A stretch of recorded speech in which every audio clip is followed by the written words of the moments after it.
is conducted by myself, Barira Shahid, Shamir Faisal, Mustafa Numan, Ramin Adil, and Abdullah Babir. The main purpose of this research study is to find out the conditions that the orphans face in Lahore. We have conducted primary and secondary research methods. The problems that we will be discussing are managerial issues, financial issues, infrastructure issues, and health-related issues.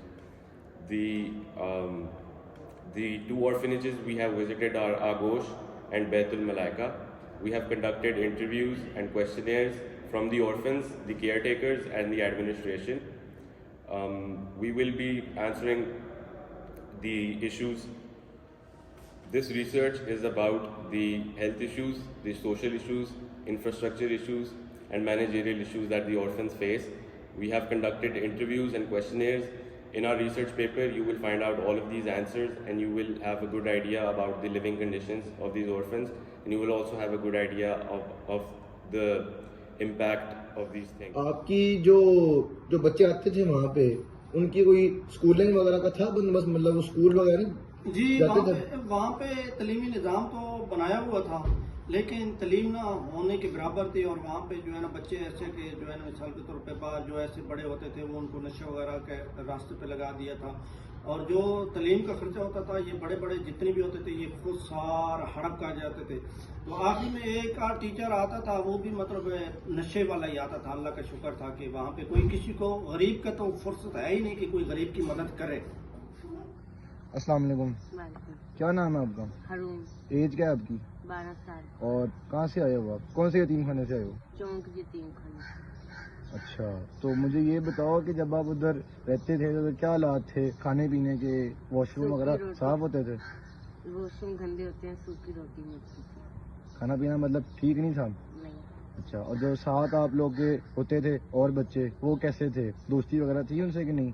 नहीं, वो बोलते नहीं, लड़ाई में ज्यादा। जो जगह होती है जहाँ पे उनको रहने की फैसिलिटी भी दी जाती है, जिनके दोनों माँ बाप नहीं होते, अब वो तो भी हमने वो आपके और गवर्नमेंट वाले में क्या फ़र्क है उसमें? बेटा हमारे यहाँ जो आगोश है ना, हम आगोश के नाम से हमने एक शेखुपुरा में खोला हुआ है पूरा हॉस्टल, और एक इस्लामाबाद में है जहाँ तक अभी मुझे पता है।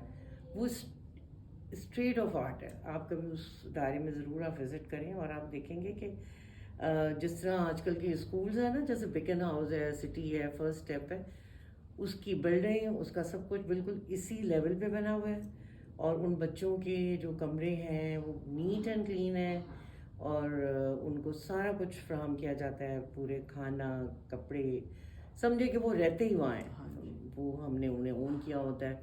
और जैसे एक कमरे में 3-4 बच्चे हुए, फिर एक उनकी हम एक मदर के तौर पे एक औरत को वहाँ रखते हैं जो उन बच्चों को लुक आफ्टर करती है और उनके बारे में हमें बताती है कि ये किस तरह बिहेव कर रहे हैं, और उस पर भी हम लोग भी विज़िट करते हैं। और वो भी हमारे डोनर्स ही हैं जो अल्हम्दुलिल्लाह हमें स्पॉन्सर करते हैं। किसी ने ज़मीन दे दी बहुत वहाँ जो हमने शेखुपुरा में बनाया है, और इसी तरह हमारी जो डोनेशन पे ही बेटा ये काम होता है। और यही जो ऑर्फनेजेस गवर्नमेंट के, उनके किसी हाल का आपको कोई आइडिया है? एक्चुअली मैंने इस तरह विज़िट तो नहीं किया उनका, बट सुनने में यही आता है कि उनका बहुत ही बुरा हाल है, और हेल्थ केयर वगैरह हेल्थ केयर भी नहीं है। और मतलब कि जैसे उनकी पूरी जो टीम है जो बच्चों को लुक आफ्टर कर रही है, वो भी उनके साथ सिंसियर नहीं होते, चाहे गवर्नमेंट उनको सारी फैसिलिटीज़ देती भी होगी। बट आपको पता है कि पाकिस्तान में तो ऐसे ही है कि जो उनके ऊपर टीचर्स हैं या प्रिंसिपल है, अगर वो उन बच्चों के साथ सिंसियर होंगे तो ऑब्वियस